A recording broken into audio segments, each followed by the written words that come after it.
Assalamualaikum warahmatullahi wabarakatuh. Selamat malam. Perkenalkan, nama saya Tendro Zingri Iranto, NIM 4221801007. Saya dari Prodi Robotika semester 7. Di sini saya akan mempresentasikan UAS di mata kuliah lokalisasi dan pemetaan. Oke, next slide. Judul yang akan saya presentasikan, saya memilih judul Geometry Based Graph Pruning for Lifelong SLAM.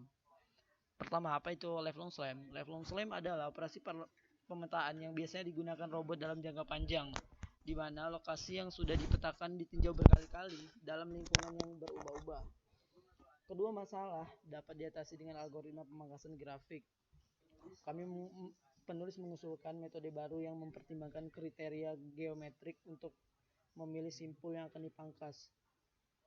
Metode ini, pendekatan berbasis grafik ini secara luas dianggap sebagai solusi yang paling populer untuk lokalisasi dan pemetaan SLAM.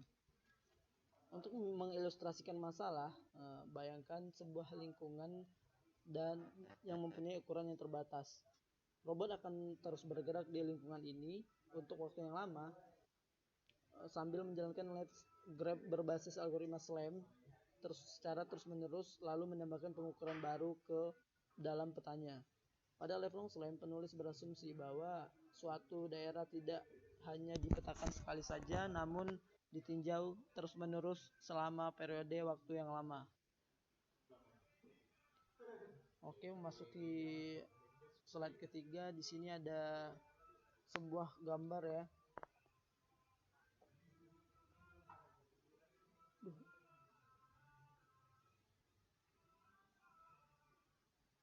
Oke, mohon maaf.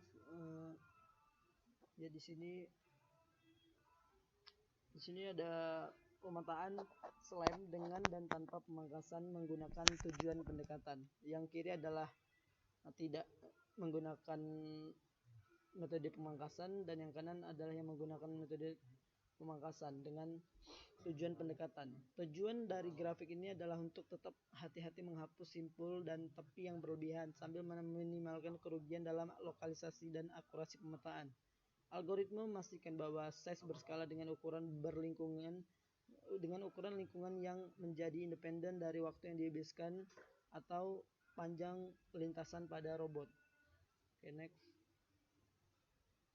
Oke, di sini penulis menyajikan pendekatan yang dilakukan pemangkasan simpul berdasarkan kriteria geometris. Ada mempunyai 4, yaitu 1.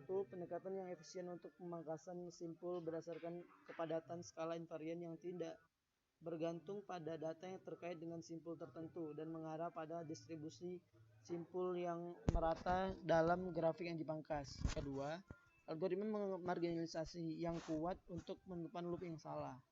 3. Evaluasi menyeluruh pada 2 set data dunia nyata menggunakan parameter pemangkasan yang berbeda. Keempat, skema evaluasi yang tidak memerlukan ground dan tidak independen dari algoritma SLAM tertentu dengan membandingkan grafik dengan dan tanpa pemangkasan.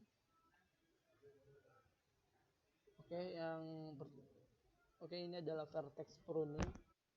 Tujuannya adalah untuk menjaga jumlah titik di dalam grafik terbatas, yaitu diperlukan menghapus titik yang tadi dijelaskan secara hati-hati, titik leburnya. Pada umumnya ada 2 strategi. Yang pertama adalah untuk memilih salah satu atau lebih simpul dan meminggirkan mereka atau menggabungkan mereka. Di bawahnya terdapat gambar yang menjelaskan tentang percobaannya. Nah, yang B itu ada marginalization. Setelah kita memilih titik yang akan dipangkas dari grafik, kita perlu mempertimbangkan bagaimana melakukan penghapusan titik yang diberikan. Grafik mengkodekan distribusi probabilitas gabungan dari variabel acak yang diwakilkan oleh semua simpul. Dengan demikian, menghapus sebuah simpul sesuai dengan meminggirkan satu set variabel secara acak. Pada gambarnya ini ada algoritma dari marginalization. Oke, yang terakhir ada kesimpulan. Penulis menyajikan algoritma pemangkasan grafik baru untuk digunakan dalam long life SLAM maksudnya. Ide utama dari penulis adalah untuk menghitung kerapatan simpul menggunakan fungsi kerapatan khusus dan memangkas simpul di area yang kerapatannya terlalu tinggi. Selanjutnya, penulis mengusulkan pendekatan untuk meminggirkan simpul yang kuat untuk penetapan loop yang secara eksperimental divalidasi pada contoh sintesis di mana kinerjanya secara signifikan lebih baik daripada metode yang digunakan oleh Chow Liu yang